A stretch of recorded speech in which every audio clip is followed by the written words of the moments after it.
મિત્રો, શું તમે જાણો છો કે ખેતરમાં નાખેલું યુરિયા ખાતર હજારો કિલોમીટર દૂર દરિયામાં ડેડ ઝોન કેવી રીતે બનાવે છે?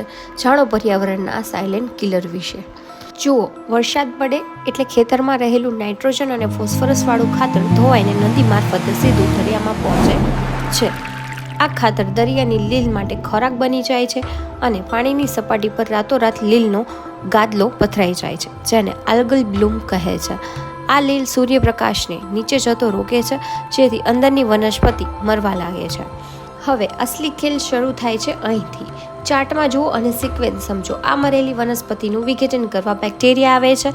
આ બેક્ટેરિયા પાણીનો બધો ઓક્સિજન ખેંચી લે છે અને CO2 વધારે છે. ઓક્સિજનનું લેવલ ઘટતા માછલીઓ ગુંગળાઈને મરવા લાગે છે.